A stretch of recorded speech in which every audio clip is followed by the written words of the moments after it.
ಮಾಜಿ CM BSY ಜೊತೆ ರೇವಣ್ಣ ಮತ್ತು ಪ್ರಜ್ವಲ್ ರೇವಣ್ಣ ರಣತಂತ್ರವನ್ನ ಹೆಣಿತಾ ಇದ್ದಾರೆ.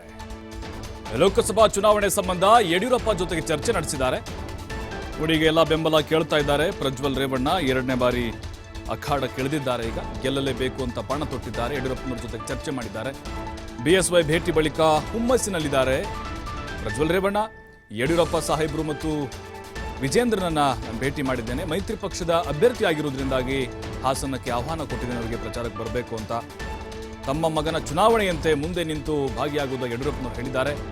400 ಕ್ಷೇತ್ರವನ್ನ ದೇಶದಲ್ಲಿ ಗೆಲ್ಲಬೇಕು, ಅದರಲ್ಲಿ ನಾನು ಕೂಡ ಒಬ್ಬನಾಗಿರಬೇಕು.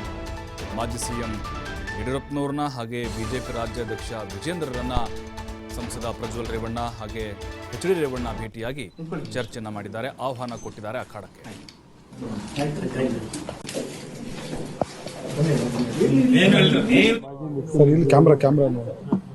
ಹಿರಿಯ ನಾಯಕರು ಆದಂಥ ಸನ್ಮಾನ್ಯ ಯಡಿಯೂರಪ್ಪ ಸಾಹೇಬರು ಹಾಗೂ ನಮ್ಮ ಬಿಜೆಪಿ ಪಕ್ಷದ ಯುವ ಮುಖಂಡರು, ರಾಜ್ಯದ ಬಿಜೆಪಿ ಅಧ್ಯಕ್ಷರಾದಂಥ ವಿಜಯಣ್ಣವ್ರನ್ನು ಸಹ ಇವತ್ತು ಜಿಲ್ಲೆಯ ಏನು ಇವತ್ತು ಇಡೀ ದೇಶದಲ್ಲಿ ಮೋದಿಯರನ್ನ ಪ್ರಧಾನಮಂತ್ರಿ ಮಾಡಬೇಕು ಅನ್ನೋ ಒಂದೇ ಉದ್ದೇಶದಿಂದ, ಅದರಲ್ಲೂ ವಿಶ್ವದಲ್ಲೇ ಒಬ್ಬ ಪ್ರಧಾನಮಂತ್ರಿಯರು ದೊಡ್ಡಣ್ಣ ಅನ್ನೋ ಪರಿಸ್ಥಿತಿ ಬಂದು ಅವರು ಇದ್ದಾರೆ.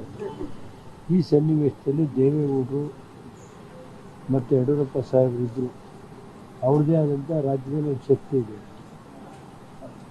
ಇವತ್ತು ಯಡಿಯೂರಪ್ಪ ಸಾಹೇಬ್ರನ್ನ ಭೇಟಿ ಮಾಡಿ ಅವ್ರ ಆಶೀರ್ವಾದ ಪಡೆದು, ಕುಮಾರಣ್ಣವರು ಇವತ್ತು ನಾಳೆ ಇವತ್ತು ಅವ್ರ ಆಪರೇಷನ್ ಆಗಿದೆ, ಅವರು ನಾಡಿದ್ದು ಬರ್ತಾರೆ 25 ತಾರೀಕು ಬಂದು ಹಾಸನದಲ್ಲಿ ಒಂದು ಜಂಟಿ ಸಭೆ ಮಾಡಿ ಅದು ಎಲ್ಲರೂ ವಿಶ್ವಾಸಕ್ಕೆ ಇದು ಸಣ್ಣ ಪುಟ್ಟ ಏನೇ ಭಿನ್ನಾಭಿಪ್ರಾಯ ಇದ್ದರೂ ಅದನ್ನೆಲ್ಲ ಮರೆತು ನಾವೆಲ್ಲ ಮೋದಿಯರ ಮತ್ತು ಯಡಿಯೂರಪ್ಪನವರ ನಾಯಕತ್ವಕ್ಕೆ ಯಾವುದೂ ಧಕ್ಕೆ ಬರೋದು ನಾನು ಯಡಿಯೂರಪ್ಪ ಸಾಹೇಬರಿದ್ದಾರೆ, ವಿಜಯಣ್ಣವರಿದ್ದಾರೆ, ಕೂತ್ಕೊಂಡವರನ್ನು ಸರಿಪಡಿಸ್ತಾರೆ ಸರ್. ಇನ್ನೂ ಒಟ್ಟಾಗಿ ಈಗ ಸಮನ್ವಯ ಸಮಿತಿಯಲ್ಲಿ ಸೈಟ್ ಅನುಮತಿ ಮಾಡ್ತಿದ್ದಾರೆ.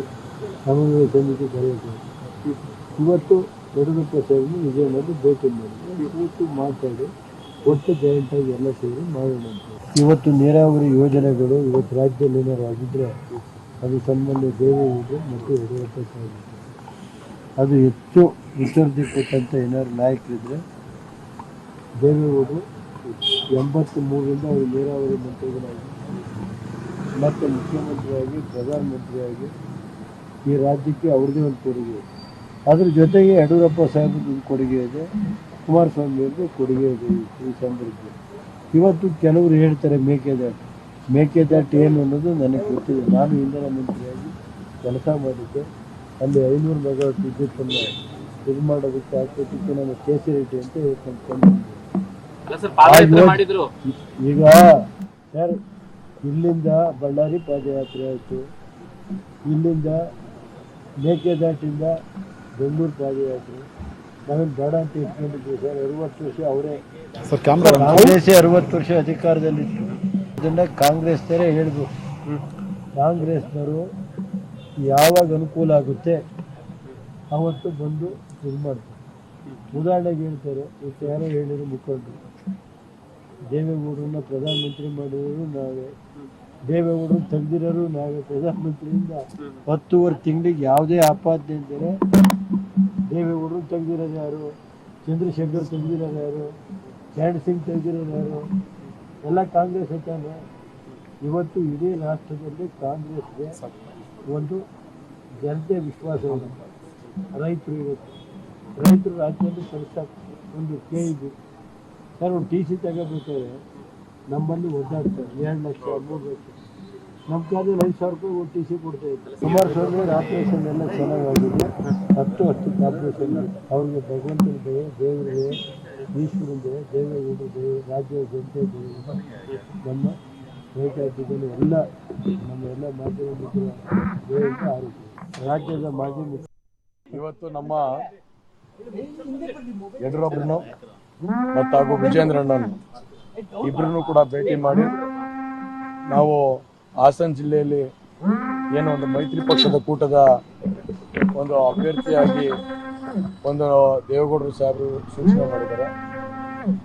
ನಮ್ಮ ಕ್ಷೇತ್ರಕ್ಕೆ ನೀವು ಬಂದು ನಮ್ಮನ್ನು ಒಂದು ಪ್ರಚಾರಕ್ಕೆ ಎಲ್ಲ ಬರೋ ಅಂತ ಕೆಲಸ ಮಾಡಬೇಕು, ನಿಮ್ಮ ಸಹಕಾರ ಇರಬೇಕು ಹಾಗೂ ನಿಮ್ಮ ಆಶೀರ್ವಾದ ಇರಬೇಕು ಅಂತ ಹೇಳಿ ಇವತ್ತು ಅವರ ಒಂದು ಆಶೀರ್ವಾದ ಪಡೆಯೋದಕ್ಕೋಸ್ಕರ ಇವತ್ತು ನಾವು ಮತ್ತೆ ನಮ್ಮ ತಂದೆ ಆದಂಥ ರೇವಣ್ಣ ಸಾಹೇಬರು ಇಬ್ಬರು ಕೂಡ ಬಂದು ಅವರ ಆಶೀರ್ವಾದ ಪಡೆದಿದ್ದೀವಿ.